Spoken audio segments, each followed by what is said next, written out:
da pandemia é um assunto que pode ser abordado de muitas maneiras. Por uma casualidade, eu tive a oportunidade de, no dia de hoje, ler texto de um conhecido, de um amigo, o Dr. Milton Seligman, que foi visitar a família na Colômbia, está em Bogotá, e ele é muito ativo aqui na cena brasileira e escreveu um texto que é mais ou menos sobre o nosso assunto e me inspirou um pouco nessa fala que eu vou fazer aqui.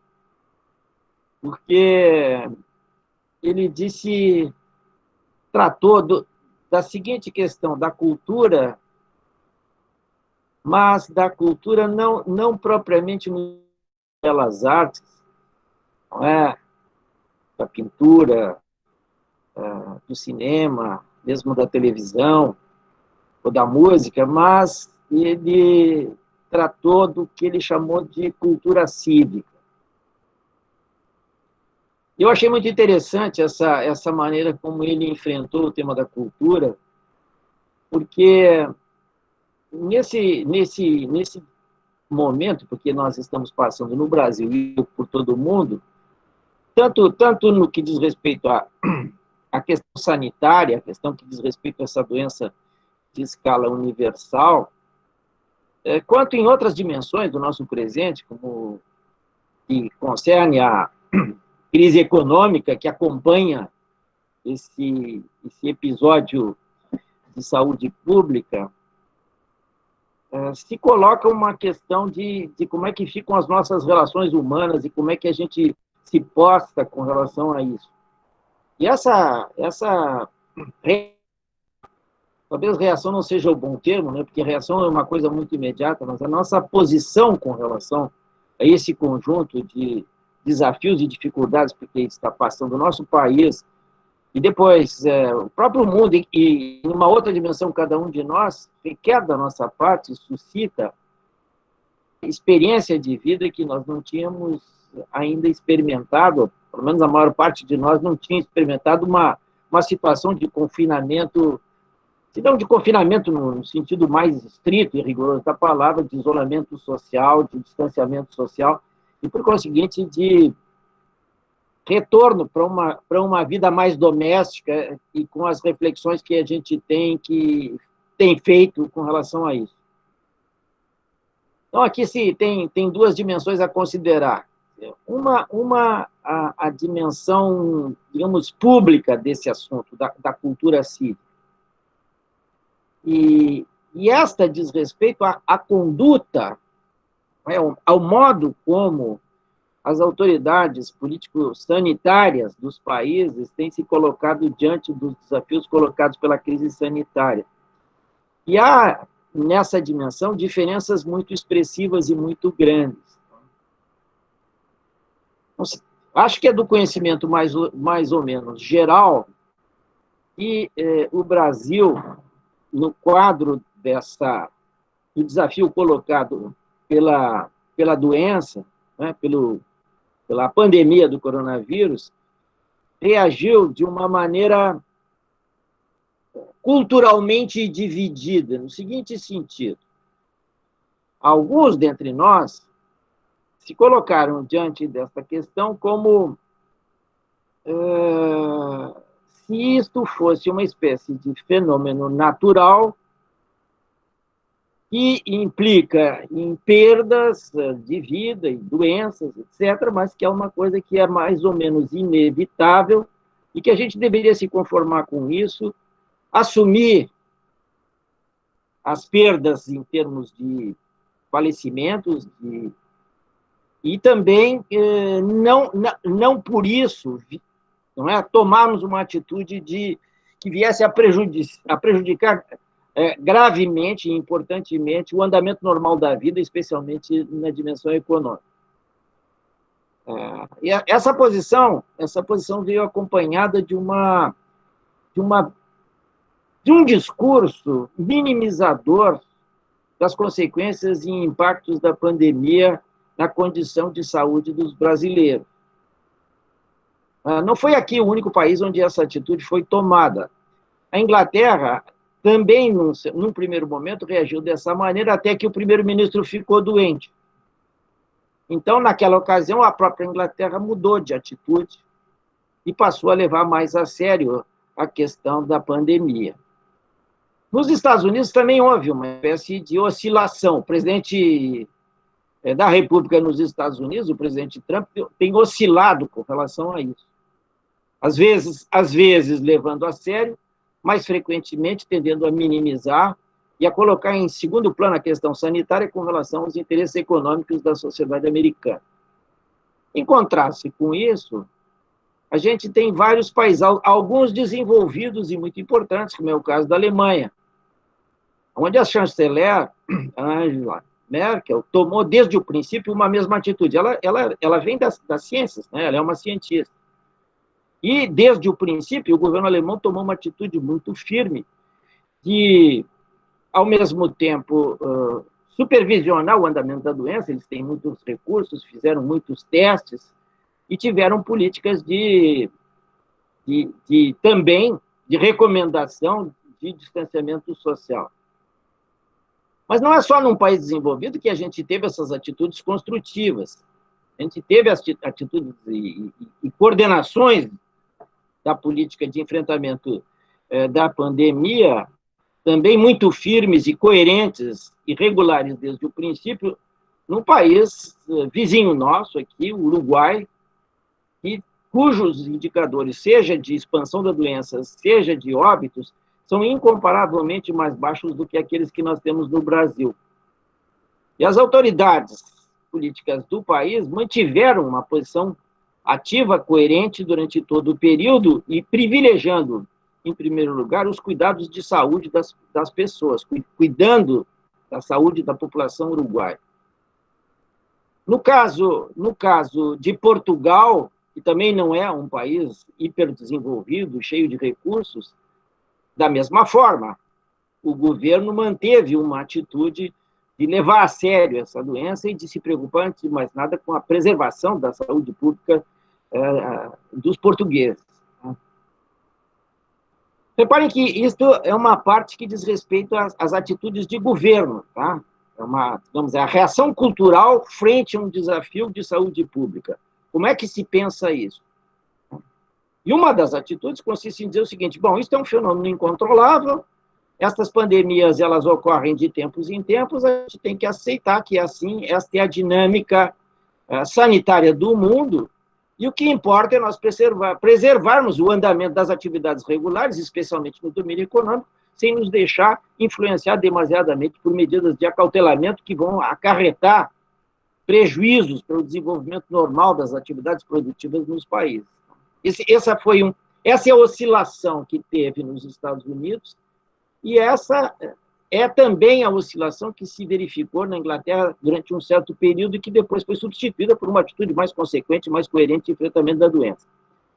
Eu não tenho aqui um mapa de todas as reações do mundo, mas esses exemplos que eu acabei de dar, creio que são suficientes para mostrar como estas reações governamentais são diversas e que, naqueles países em que os governos mantiveram uma atitude coerente de priorização da questão sanitária, os resultados, em termos de preservação de vidas, foram muito significativos e muito diferentes daqueles países, como é o caso dos Estados Unidos e do Brasil, que ponteiam, né, as taxas de expansão da doença e as perdas humanas que isso tem acarretado.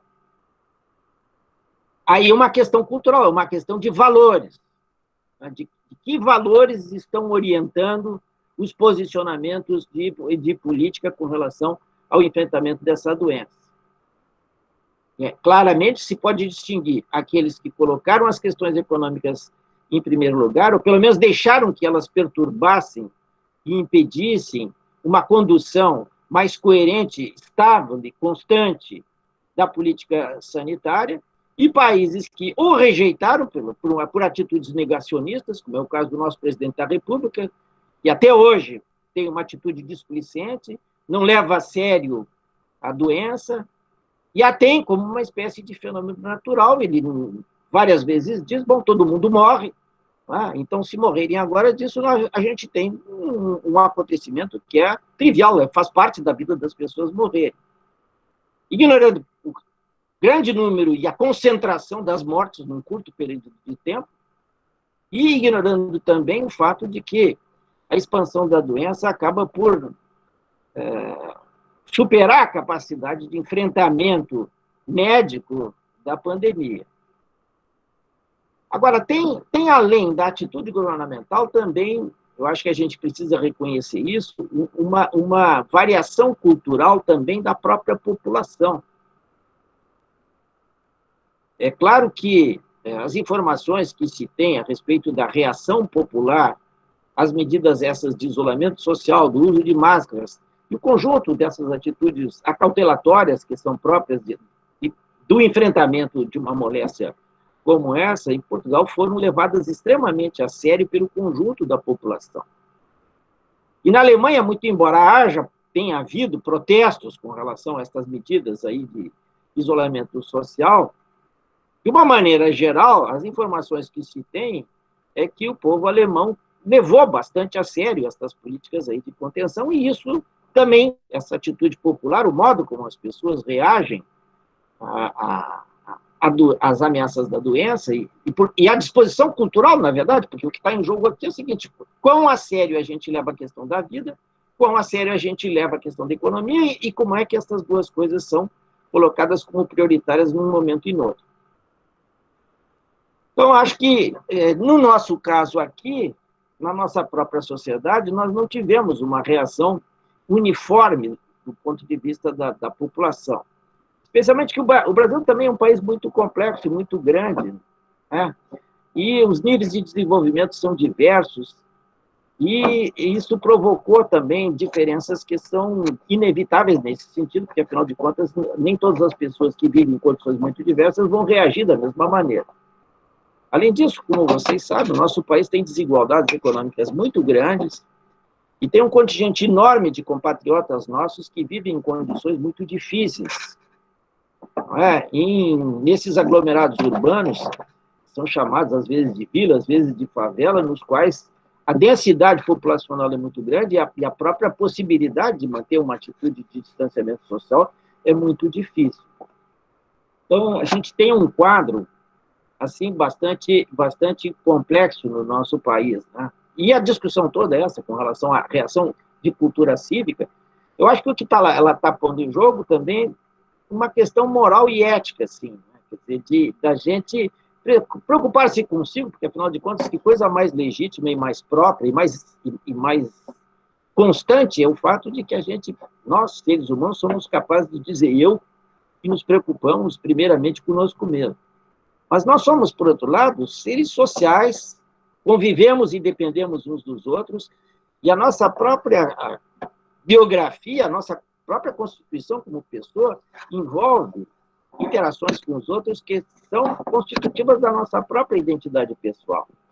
E isso implica em relações de atenção, solidariedade e cooperação entre as pessoas.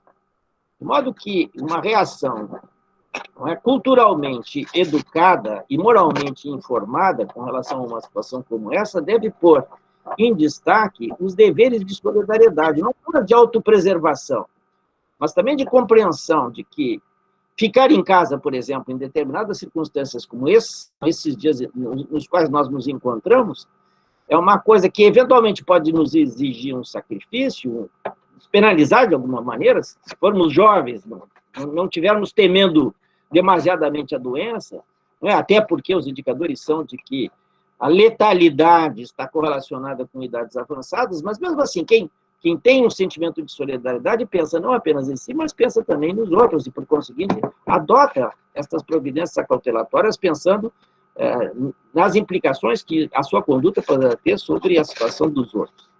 Então tem aqui uma questão que é uma questão ética que está envolvida na maneira como a gente se põe com relação a isso. Essa é uma dimensão assim, importante de um debate sobre cultura cívica. Por que é cívico isso? É cívico porque nós somos todos cidadãos, convivemos no mesmo espaço político e social, e nesse caso, especialmente, as nossas condutas individuais têm repercussões muito importantes na situação dos nossos próprios. Vocês sabem que o andamento da doença tem uma taxa de expansão que depende, não é, do ritmo da contaminação, da velocidade com que o vírus se propaga. E essa velocidade, que é aquela que estende a doença, que espalha, que faz com que ela se derrame assim como água, e vá se espalhando pelo território, ela depende muito das atitudes individuais que cada um toma. Então, a responsabilidade com relação a isso é uma responsabilidade cívica, é uma preocupação com o interesse, não apenas dos nossos próximos, mas também de todos aqueles que conosco convivem no espaço que é o do nosso país. Bem, isso é uma primeira, eu acho que é uma primeira aproximação desse tema. Mas tem uma outra dimensão que é mais individual, e que é o fato de que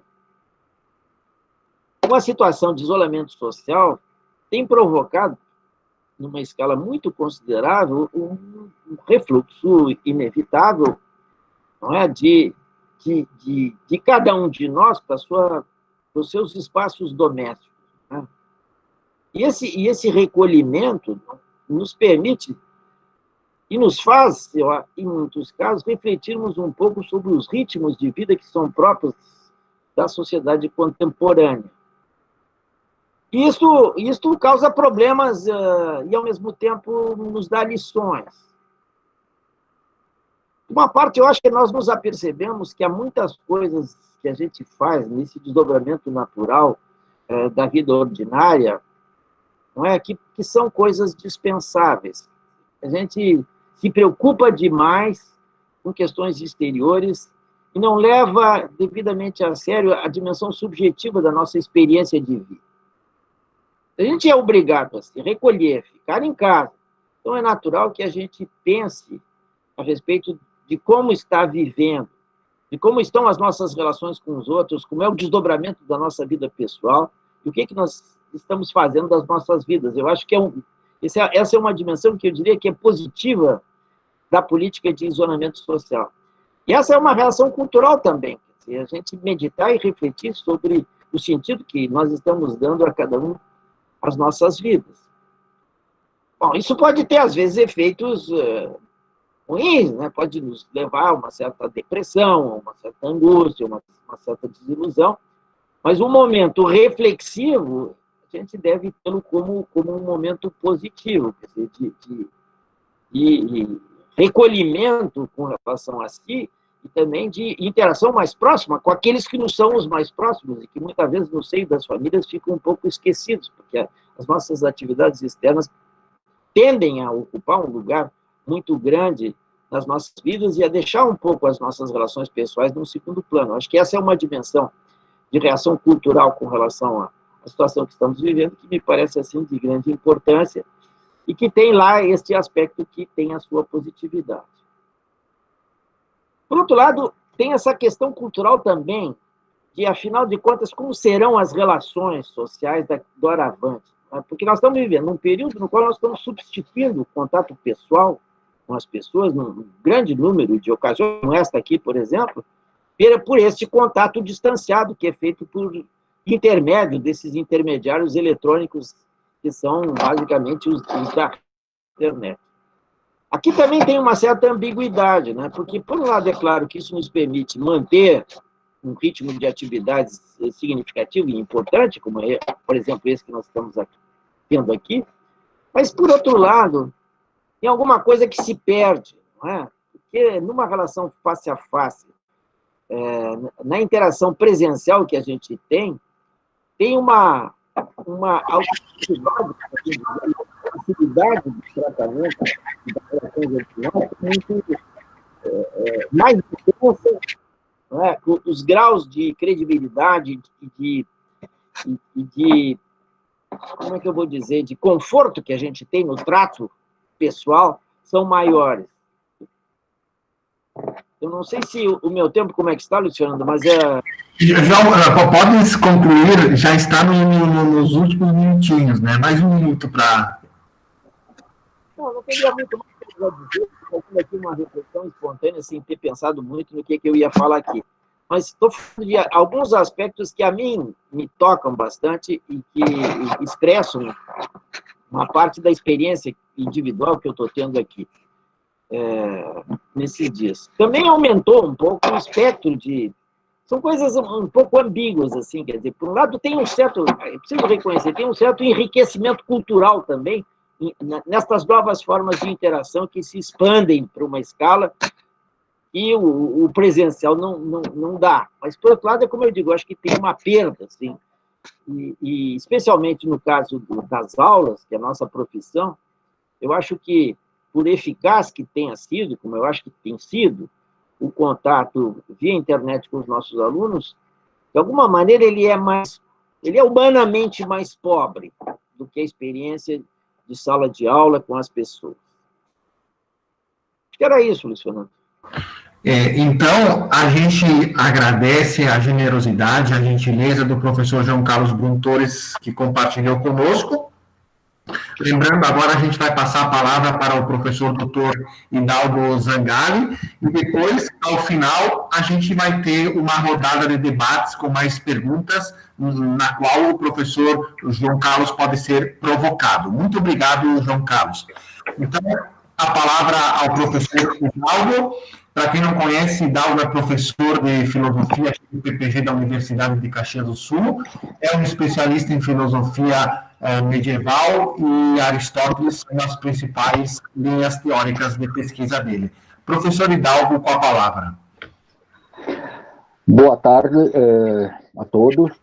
Muito obrigado pela oportunidade, parabenizo pela iniciativa desta live, né, o Cultura da Paz, Direitos Humanos, Meio Ambiente, e agradeço também, e foi muito bom ter ouvido o professor João Carlos, né, sua exposição, e creio que tem muitos pontos que o professor já abordou, que estão implícitos tanto naquilo que eu vou falar, quanto, enfim, na temática, né, a motivação desse evento.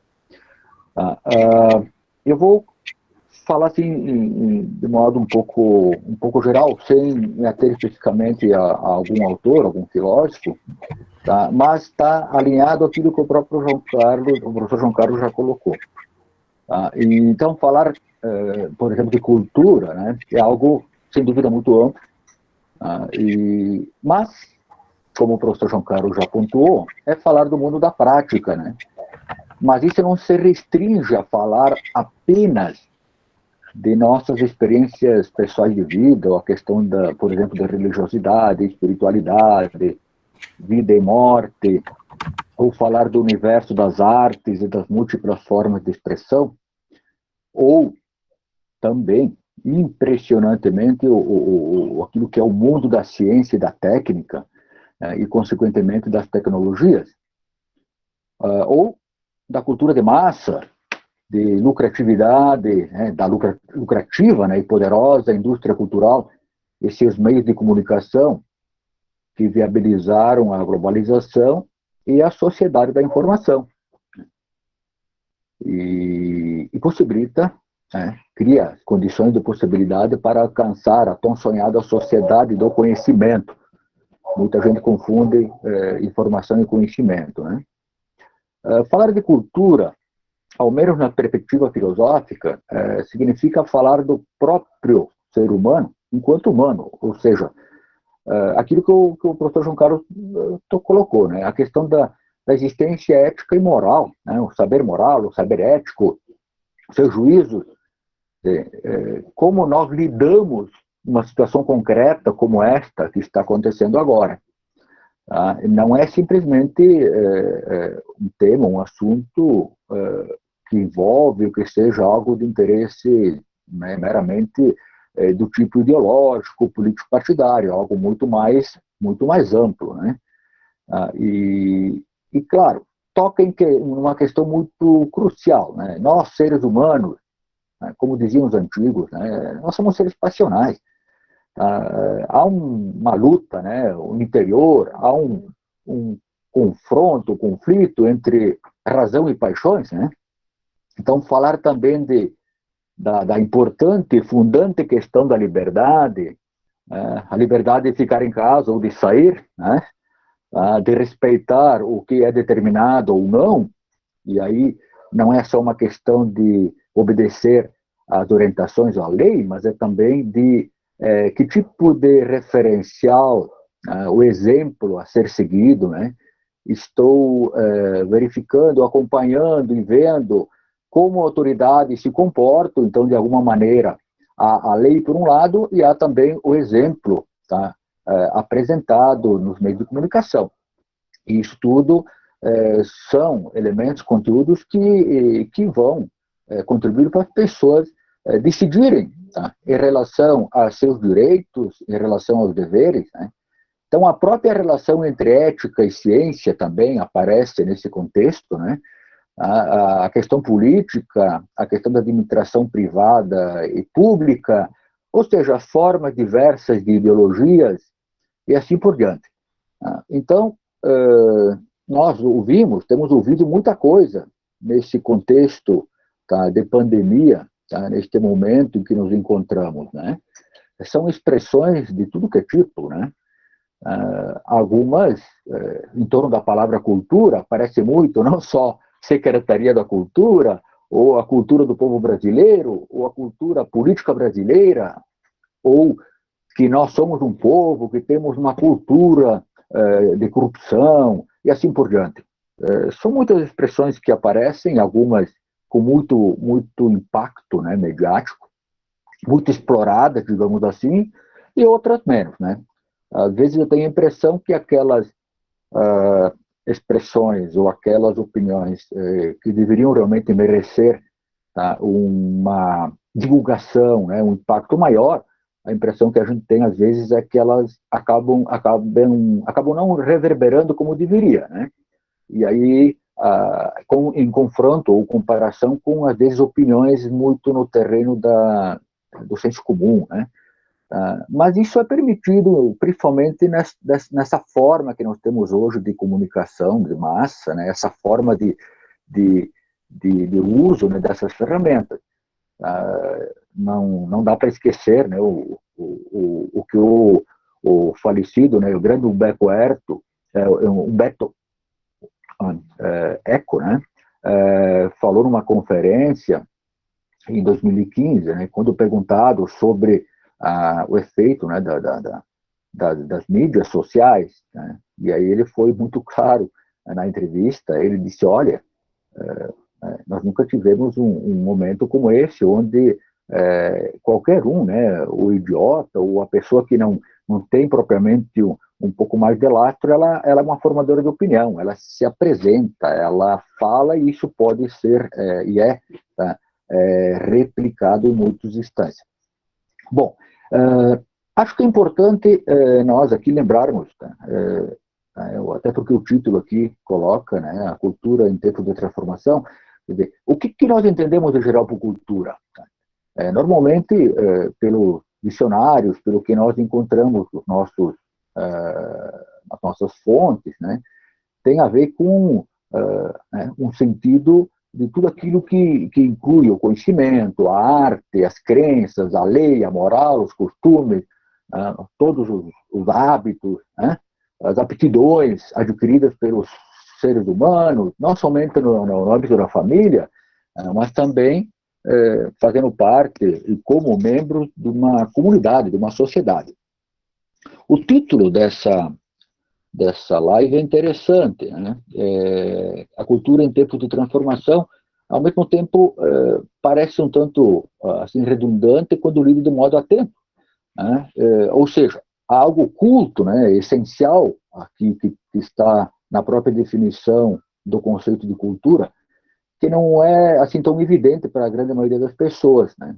O fato dela ser um produto humano e, portanto, variável e mutável, como é o ser humano enquanto está na história e é carregado de historicidade. Então, no fundo, nós estamos sempre em processo de ser, em movimento, né, evolutivo ou revolucionário, variando de época, de lugar, etnia, etc., né? O que também muda é a nossa forma como interpretamos o nosso próprio tempo, À medida em que nos sentimos mais ou menos seguros ou ameaçados individualmente ou enquanto grupos ou espécie, né?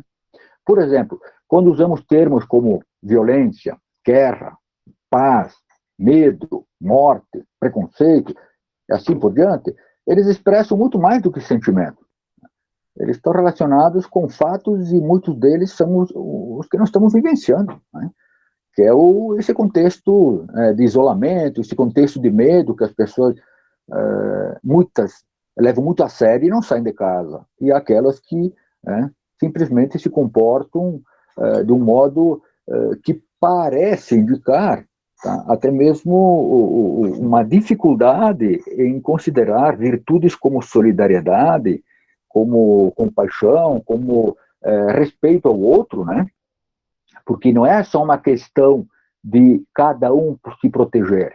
Eu vou me proteger porque eu quero cuidar da minha vida, porque a conservação do próprio ser é um princípio fundamental. Não é só isso, é que eu também estou protegendo o outro, né? Na medida em que eu me protejo, eu também protejo o outro. Então aí parece que há um problema muito sério do ponto de vista ético aí, que é a questão do altruísmo, né? Ou da empatia pelo outro, em que medida o outro realmente merece igual consideração. Bom, no fundo, todas essas questões, enfim, elas apontam, né, todas essas formas de nós lidarmos, de nos manifestarmos. Isso mostra que são traços da nossa cultura, que certamente elas variam, né? Não é cada povo, cada região, cada local tem a sua forma de se manifestar, mas o sentido da palavra cultura tem muito sentido, muito amplo, e há uma certa dificuldade, né, do próprio entendimento de que nós, seres humanos, somos seres culturais históricos.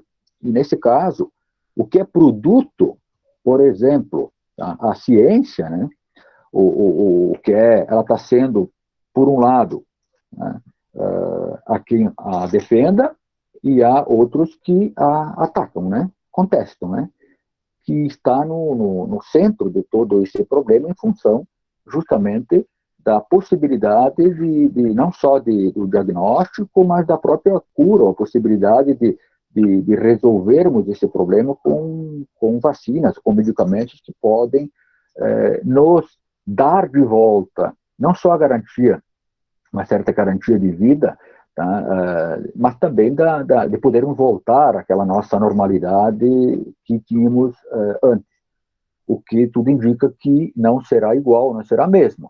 Aí tem muita coisa ainda para ser levantada, ser questionada. Mas, voltando a algumas linhas que eu tinha pensado em tratar aqui,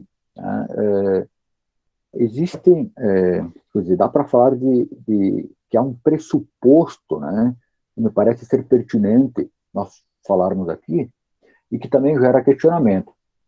Se nós podemos assumir que os seres humanos, digamos, mudam, se adaptam em consequência do meio ambiente, das condições sociais, econômicas, políticas, históricas em que se vivem, que vivemos, né?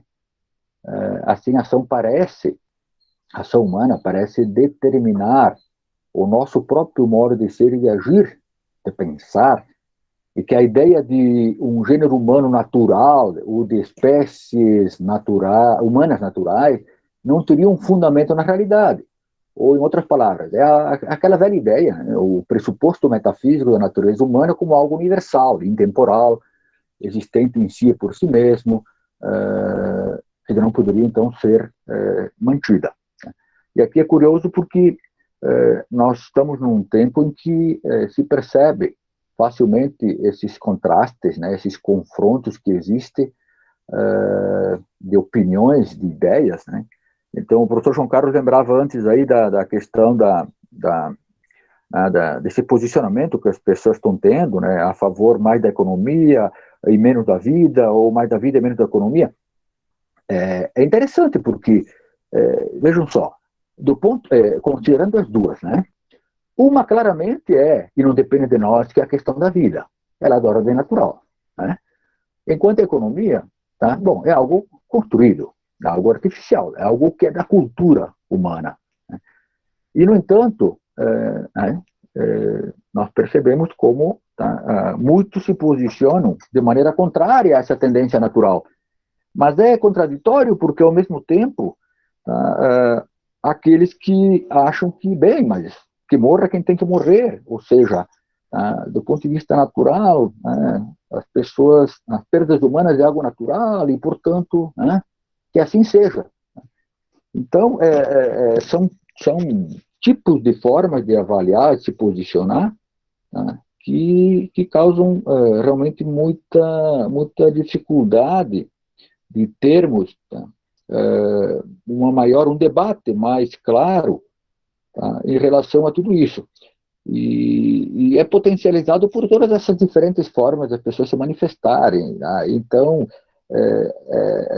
é bom, por um lado, então essa forma de comunicação, que nunca tinha acontecido isso antes, ela coloca praticamente todos em condições de ouvir e de falar, e isso é uma mudança, claramente, isso muda, é uma expressão cultural, é uma transformação que está acontecendo. Agora, até onde isso vai, e aí vejam só, o curioso, né? Quanto mais liberdade se tem para falar, ao mesmo tempo começam a surgir muitas iniciativas de restringir essa liberdade, ou pelo efeito que isso pode estar, e acaba acarretando em muitas pessoas. Então tem muitas questões aqui que podem ser discutidas e levantadas, né? E eu acho que o ponto que interessa, não só pela abordagem filosófica, mas sobretudo pela abordagem acadêmica dessa temática, eu acho que seria centrado aí nessa questão propriamente, por um lado, da dimensão ética, ético-moral, né, e como as pessoas não só agem, mas como elas julgam, né, o que elas levam em conta, né, para fundamentar as suas escolhas, suas tomadas de decisões. Eu acho que aqui tem muita coisa que pode ser e deve ser melhor trabalhado, melhor refletido. E, por outro lado, tem a questão da confiabilidade ou não da ciência, ou seja, aquilo que os cientistas, os pesquisadores estão fazendo. Tem feito até agora o avanço, o progresso científico até hoje, e para muitas pessoas isso está sendo desconsiderado, até questionado, em nome de outras ideias, ou até de algumas crenças nada científicas. Então, me parece que volta, de novo, a discussão sobre os critérios de cientificidade. O que podemos considerar científico, e se o científico é algo seguro que podemos simplesmente ou facilmente confiar, que vai dar resultado, ou a questão da falibilidade ou não, né, do próprio conhecimento científico. Enfim, e a dimensão ética. Mas é isso, a minha contribuição aqui, e depois deixamos para outras questões que virão. Obrigado. Agradecemos ao professor Dr. Hidalgo Zangale pelas ótimas provocações para nós pensarmos sobre cultura em tempos de transformação. Agora a gente passa a palavra para o acadêmico de filosofia Gabriel Max Sousa, aqui da Universidade de Caxias do Sul. Gabriel também teve uma experiência no PIBID, no Programa de Incentivo à Docência, e vai partilhar um pouco agora sobre algumas reflexões filosóficas sobre esse momento de mudanças na cultura. Bem-vindo, Max, com a palavra. Olá, boa tarde, professores, boa tarde, colegas e todo mundo que está nos assistindo. É uma honra. Eu vou fazer uma apresentação, vou tentar ser bastante sucinto. Vamos ver se vocês recebem aí.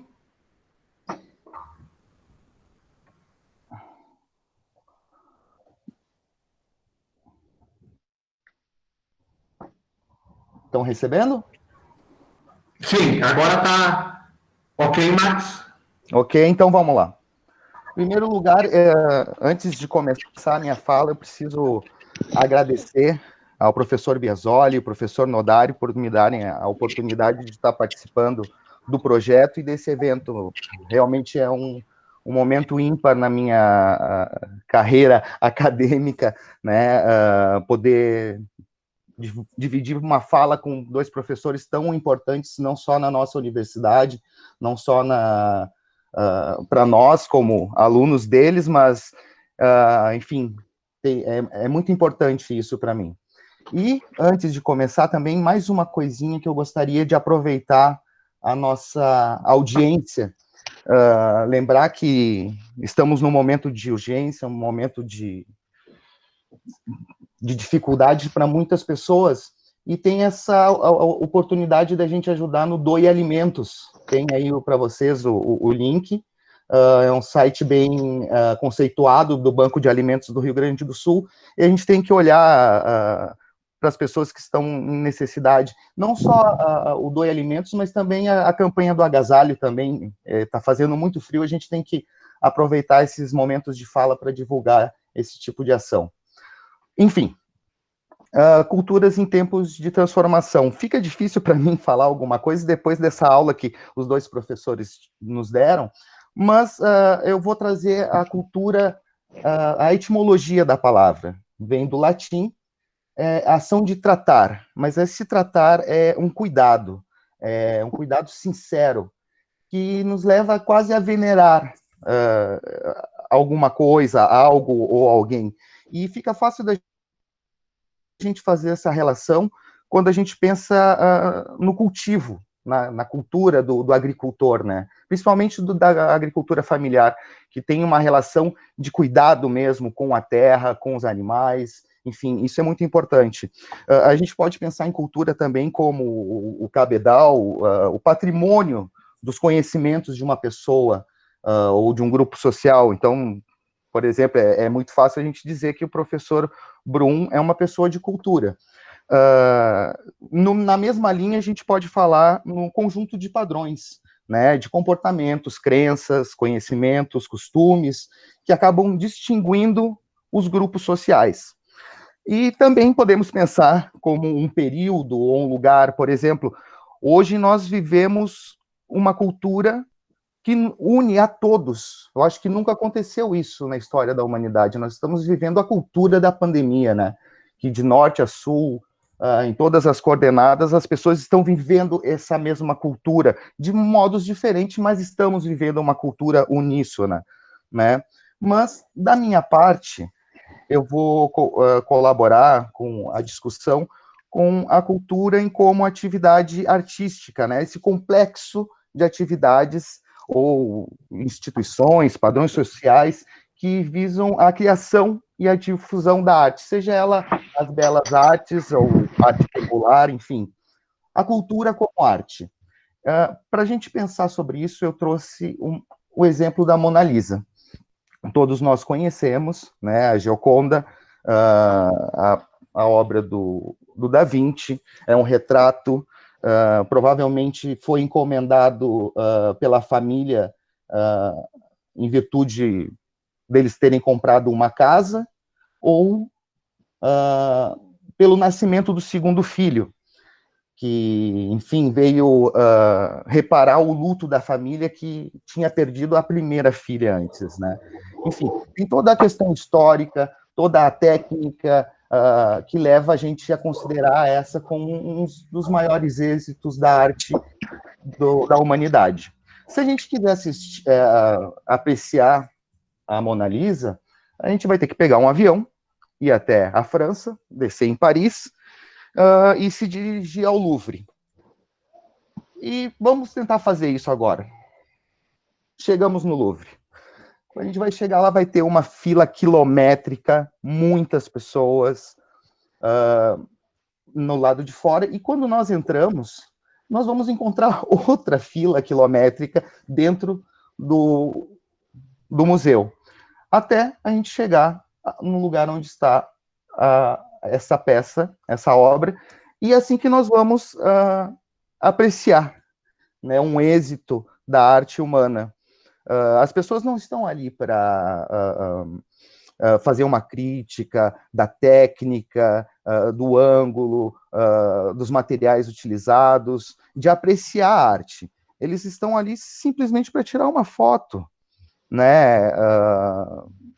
Dizer que esteve lá, mostrar para os outros que foi. Isso a gente vê acontecer cada vez mais na nossa sociedade antes dessa pandemia, né? As pessoas se aglomerando de uma maneira absurda, perdendo o motivo de estar ali. Ali a gente deveria estar apreciando em paz essa obra, mas enfim, não é o que acontece. Daí vem uma palavrinha que me incomoda bastante, ou esse termo que as pessoas estão utilizando bastante, que é o tal do novo normal. Eu não acho que o que a gente viu até agora, que eu mostrei para vocês, que aquilo ali fosse normal. Eu não quero que aquilo ali retorne dessa maneira, né? Eu acho que a gente tem que pensar no novo, realmente, né? Numa possibilidade da gente repensar as nossas relações humanas, a nossa cultura, né? Como é que a gente quer viver em sociedade? Daquela maneira atabalhoada que eu acabei de mostrar para vocês, eu acredito que não. O próximo, eu vou mostrar para vocês aqui o que aconteceu em São Paulo, agora foi semana passada, se eu não me engano. Nós estamos no meio de uma pandemia, né, de uma emergência sanitária nunca vista, e as pessoas não estão se importando com isso, né? Elas querem continuar consumindo essas culturas da maneira que era antes, né? Então, nós temos aí, sei lá quantos carros, as pessoas saindo de casa, se aglomerando, podendo pegar uma pandemia, como o professor Brum falou, né, e levar isso para casa, levar para outros. Para quê? Se eu posso, a gente está vendo tantas lives como a gente está fazendo agora, mas lives de artistas renomados, buscando, através da sua arte, doações, né, para as pessoas que estão necessitando, e aqui, essas primeiras fileiras, se eu não me engano, eles pagaram R$550 para estarem expostos a um vírus, e daí o que acontece? O show foi muito mais legal do que eu imaginava, né? Isso nos faz pensar que tem alguma coisa realmente errada, ainda mais o Brasil sendo agora o epicentro, né, dessa pandemia, dessa loucura toda que está acometendo o mundo. Mais uma... Esse aqui, daí eu enxergo de uma outra maneira. Isso aqui é em Toronto, uma exposição de Van Gogh, que eles estão fazendo drive-in, mais ou menos como essa outra opção que eu mostrei para vocês. Só que vocês percebem que é a interação do público com a obra de arte, o carro chega a fazer parte dessa obra, né? A interação. Aqui sim nós temos um jeito novo de consumir a cultura, de consumir a arte. Isso levando em consideração que eles estão em outro ponto da pandemia, né? Que eles realmente já passaram da fase mais complicada. E nós, infelizmente, ainda estamos nessa fase mais agressiva. Na realidade, muitos dizem que nós nem chegamos ao pico ainda. Então, o ramo cultural, junto com o turismo, foram os mais afetados por essa pandemia, e, infelizmente, foram os primeiros a serem afetados e provavelmente vão ser os últimos a saírem disso. A gente vê movimentos em outros países preocupados com a retomada das atividades culturais, mas aqui no nosso país, infelizmente, ainda mais levando em consideração as condições políticas e sociais que a gente está vivendo, provavelmente a cultura vai ser deixada por último e vai ser deixada de lado. Eu tenho muito medo do que isso vai fazer com a cena cultural brasileira. Enfim, era mais ou menos isso que eu tinha para trazer para vocês. Muito obrigado. Então, a gente agradece as belas colocações, tanto na questão do pensamento, quanto das imagens que o Max nos trouxe. quando eu apresentei o Max, eu também me esqueci de dizer que o Max também é um artista, ele é músico, né? Então, ele tem essa sensibilidade, assim, de estar sabendo como o ramo artístico, como ele mesmo colocou, é um dos que mais está sofrendo economicamente com essa pandemia. Então, agora são 16h54, estamos em 130 pessoas aqui na nossa live, então nós temos ainda 5, 10 minutos de debate, de interação, de questionamento. Se alguém quiser fazer alguma pergunta para os três palestrantes, alguma reflexão, enfim, a gente pode aproveitar esse tempo aí, tá? Quando é 5, 5 e 5, a gente finaliza, então. Quem é o primeiro corajoso aí a fazer uma pergunta? Vamos lá. O professor Paulo se inscreveu ali, o nosso professor. Obrigado, Luiz Fernando. Não é exatamente uma pergunta, mas é só uma colocação, talvez muito óbvia, mas talvez todos nós temos experiências e temos tido contatos a partir das falas do João Carlos, que foram falas todas, João Carlos, Hidalgo e Gabriel, o Maxi, foram falas muito enriquecedoras e uma não repetiu a outra, ou seja, houve uma complementação e fomos assim brindados por essas três falas maravilhosas. O que nós temos visto, eu particularmente na última semana participei de nove bancas de TCC e 8 foram do direito. O que nós vamos percebendo nessa pandemia também é uma reflexão mais aguçada, mais acirrada em questões bastante prementes, bastante de fronteira. Mas, de outra parte, ainda continuamos sentindo e vendo muitas afirmações e muitas ponderações também alicerçadas em muitos extremismos, mais na internet. Então, eu acho que é sempre importante, inclusive, houve uma pessoa que fez um comentário, e eu disse, olha, a construção de um caminho de paz e de justiça, ele passa pela colaboração, passa pela discussão, passa pela razão pública, aquilo que o Kant, que o Hegel, depois o John Rawls, o Habermas e tantos outros disseram, quer dizer, nós temos que ter essa coragem como povo brasileiro de discutir ideias, de colocar os posicionamentos. Eu acho que esse ambiente é extremamente importante. E as falas foram falas de conteúdo importante, foram falas abertas, de discussão. Eu acho que nós estamos caminhando num processo de crescimento, a meu ver. Parabéns, João Carlos, parabéns, Hidalgo, parabéns, Gabriel, parabéns, Luiz Fernando, pela tua coordenação.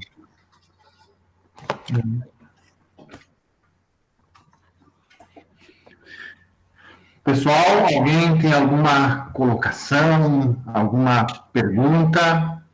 Então, como o professor Paulo colocou, a gente teve 3 perspectivas, né? Professor João Carlos colocando muito a questão da... Quem quer usar a palavra? Luiz, aqui tem o João Luiz pergunta o que podemos tirar de bom de tudo isso. Eu acho que é uma pergunta que é interessante. Em parte, o professor Paulo já deu aí o início da resposta, né? Eu só queria reforçar porque eu acho que é o papel nosso enquanto instituição, enquanto universidade, enquanto áreas de conhecimento que trabalham com humanidades, né? Tá? O que nós podemos tirar de bom, quer dizer, uma conclusão disso, tá? Entre muitas possíveis, é o fato do que nós estamos questionando. Ou seja, essa situação nos permite refletir. O que o professor João Carlos colocou, acho, no finalzinho da fala dele, tá? O fato de estarmos, tá? Pelo menos quem está levando a sério, tá? Dentro de casa, tá? É um momento que eu considero muito importante, tá? Porque talvez muitas famílias nunca tenham tido tal oportunidade de conversar entre si, tá? De conseguir fazer um momento de reflexão, tá? E dependendo de como o ambiente familiar é construído, pode ser uma ótima oportunidade para aquele adolescente, para aquele filho adolescente, para aquela criança, ou mesmo quem é mais adulto, de dar-se conta de uma série de coisas. Então, me parece que há um ganho aí importante. E o debate público, evidentemente, nós precisamos disso. Eu tinha anotado aqui uma questão, tá, que eu pretendia expor, mas que não deu tempo, que é em função dessa questão, né, do natural. Natural morrer. Natural assim.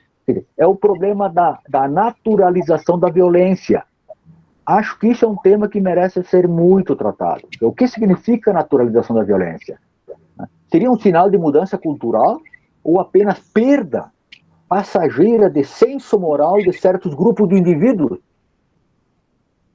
Acho que vale a pena refletir. Isso e outras, as formas de violência que nós temos, tá? Mas só isso. Acho que o João Carlos deve ter mais coisas para dizer. Tá, antes de passar a palavra para o João Carlos, aqui tem uma pergunta aqui. Eu queria dizer que nós temos que fazer uma live levando isso que tu colocaste sobre a naturalização da morte, uma live sobre necropolítica. Eu acho que uma palavra muito importante, assim, acho que uma palavra-chave que resume muito essa nova dimensão político e social da sociedade. Aqui, professor Bruntores, lembrando que as respostas têm que ser bem concisas, a Alisilda pergunta: o que levaremos pós-pandemia?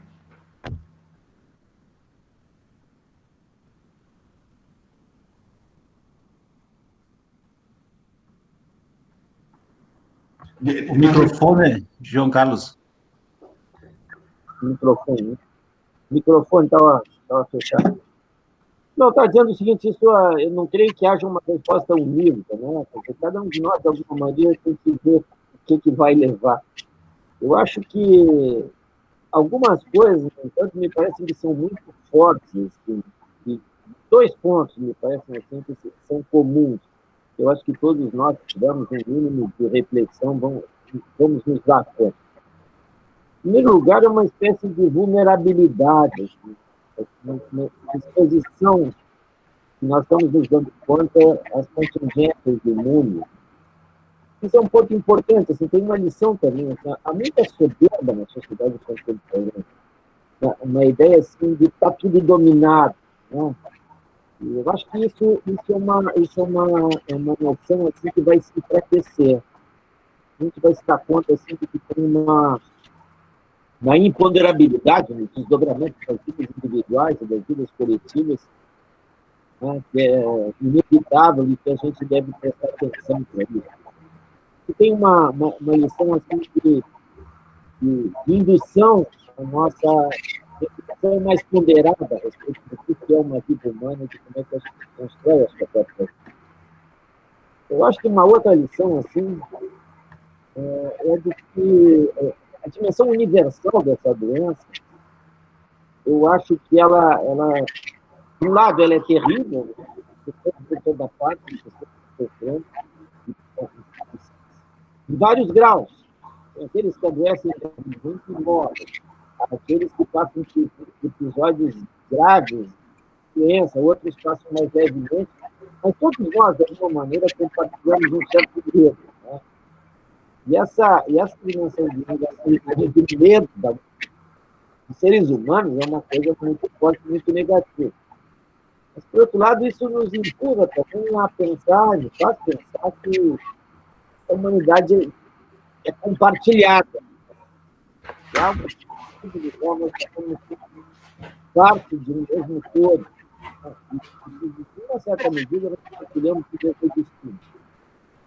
Eu acho que isso é uma coisa também positiva, assim, a gente tem um senso mais completo assim, do compartilhamento da experiência humana e da consciência. E acho que uma terceira coisa que eu acho que essa pandemia mostrou é que essas diferenças econômicas e sociais, elas que são, no nosso caso brasileiro, muito óbvias, no contexto mundial um pouco menos, mas por toda parte, todo mundo está em conta de que há pessoas que estão numa condição muito mais vulnerável, muito mais precária e muito mais difícil de fazer. Eu acho que isso nos leva também a recolocar uma questão e como cultivar, refletir nas políticas dos países. Acho que já está sendo reconhecido isso, a necessidade de voltar a ter a questão da justiça como uma questão importante. Justiça distribuída aqui no sentido de oferecer às pessoas condições mais parelhas de enfrentar as dificuldades. Muito, muito bom. A gente agradece, então, as colocações do João. Então, a última questão, a última reflexão da tarde, Max Gabriel, em um minuto, o futuro da arte no mundo pós-pandemia. Desculpa. Bem, eu vou usar como exemplo o Louvre mesmo, que eu trouxe para a gente pensar. Hoje ele está reabrindo. Na realidade, hoje está começando o movimento de reabertura do museu. Parece que a partir do dia 15 vai ser feito os agendamentos, né? Então, a maneira que a gente vai consumir a arte, a estética, já está mudando, né? Isso está mais claro nos países europeus que incentivam bastante a cultura, estão preocupados com isso. Eu estava vendo algumas entrevistas de diretores dizendo que agora sim as pessoas vão poder acompanhar as obras de arte que são expostas de uma maneira mais coerente, mais agradável, né? O Louvre mesmo vai ter no máximo 30% da capacidade. Então, é muito cedo ainda para a gente dizer o que vai acontecer pós-pandemia, porque a gente ainda está no olho do furacão, né, professor? Mas, como eu disse, eu acho que não só estética, mas em todas as áreas de atuação humana, é um momento de nós pararmos para pensar novas alternativas.